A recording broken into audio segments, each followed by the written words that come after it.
Hey guys, it's me, cyoubx. Today we're going to be looking at 3 puzzles from TheCubicle. I got them all for very specific reasons that I'll go over as I unbox them. First, we're going to take a look at the GAN 354 version 2 Explorer edition. And the reason I got this cube was because I don't have a 54mm cube at the moment, and I like GAN cubes enough, so I figured I'd give the 54mm one a try. I know that I just made a video talking about how I don't like GAN's business decisions, but again, personally I don't have a 54mm cube, so it seemed like this one might fit the bill. Now, I could be totally wrong here, but I believe the Explorer edition of the 354 version 2 just means that it comes with extra springs. I think if you get the one that's not the Explorer edition, it's basically the same thing as a 356M Lite. So I assume, based on these springs, that this is going to be similar to the 356M, but we'll find out. So this cube is insanely greasy right now.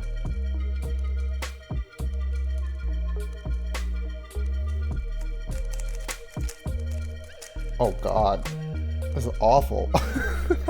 What is going on?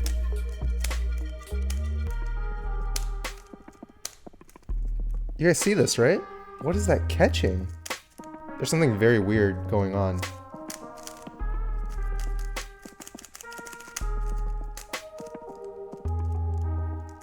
It's something specific about these pieces, because that's fine.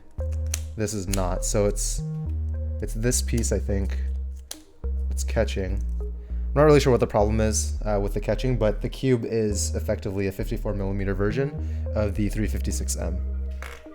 Actually, what they did was they took a 356M, which is what this cube is, and instead of shrinking all the dimensions down, they literally took the exact same mechanism.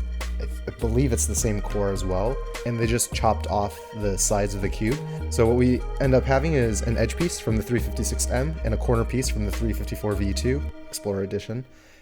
They actually match up perfectly. So it's not even just the same mechanism, it's literally the same pieces, but the only difference now is they've changed the size of the pieces. So you can see here, so you can see an edge piece from the 354 and an edge piece from the 356 are kind of the same. It just looks like the smaller one is squashed down, but the base of the pieces are actually the same size. The corner cutting and stuff is fine. There's no issues there. I just don't know.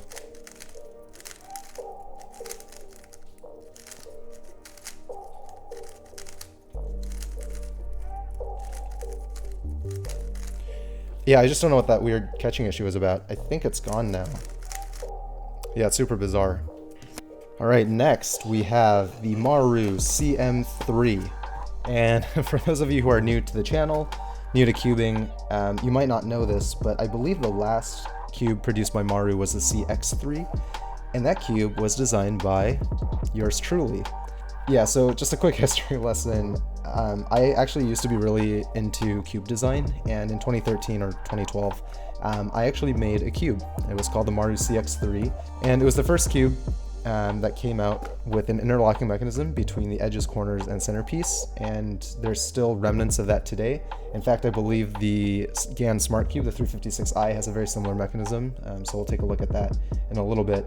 But anyway, back then, I actually worked with Maru to work on that cube and get it mass produced. That was basically the last 3x3 speed cube that Maru made up until now. And so it's kind of cool to see that first of all, they have a new speed cube, but also they've sort of kept the same naming convention. Back then it was called the CX3 because the CX was supposed to stand for cyoubx, and the 3 was because it was a 3x3. Here it's called a CM3 because it's a Cold Moon 3. But again, it's kind of a nice naming system, and it's kind of catchy, so I like it. And as a disclaimer, I did not design this cube, but I am still excited nonetheless to open it up because I like Maru as a company, and I like the owner and all the people who work there.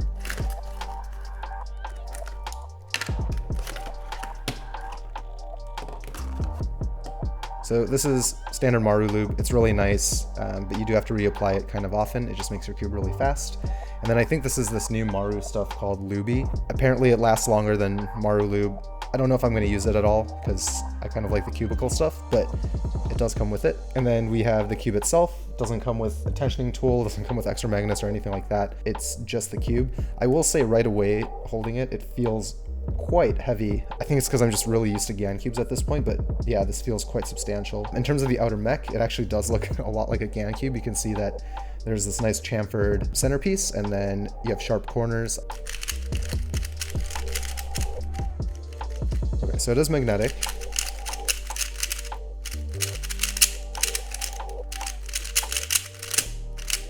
It's very loud.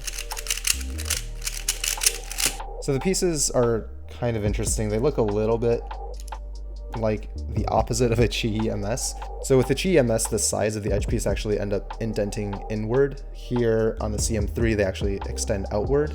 But the corner piece is very similar, where you just have a very skinny stock. It's very long, and it doesn't really fit together that well with the edge piece, but it fits together a little bit better than the MS. But kind of similar mechanisms and very similar sound as well. The other kind of interesting thing is on the CM3, you can see the centerpiece has this very skinny skirt.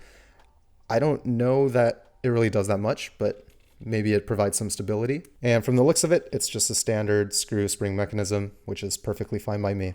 The tensions are very, very tight right now. It can corner cut 45, but it's incredibly loud. I'm gonna have to edit the sound out in post because it like hurts my ears.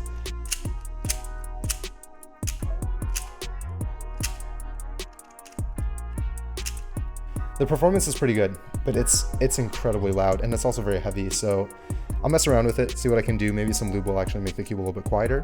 We'll see. All right, and then we got the big boy. This is the 356i, the version 2. I don't have any other smart cube. So of course, I just did the video with Brody the Cuber where he told me that in my solves, I need to be more efficient. I'm hoping that with this cube and the app, I can actually track how efficient my solves are and see if I can decrease the move count over time. All right, so it looks like we have a charging station, pamphlet. I assume these are charging cables. Oh, look at that. Springs that you can actually swap. All right, first turns.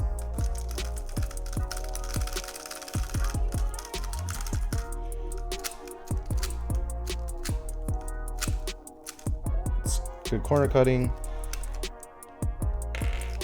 Yeah, so this is kind of what I was referring to about the interlocking mechanism. So you can see on the centerpiece how there's that skirt right there, and that's gonna hold the edge pieces in, so it's interlocking right there. It's hard to tell because it's a black cube. Between the corner and edge piece, same thing, the wings on the edge actually hook under the corner. So it does something like that. And that just makes sure the cube is a little bit more stable. I might be wrong, but it actually looks like there's a defect in my cube. I'm not sure if you can see that, but there's a chip on the core. I hope that that doesn't affect anything, but it is concerning that it's there. Also just lit up, which is kind of cool.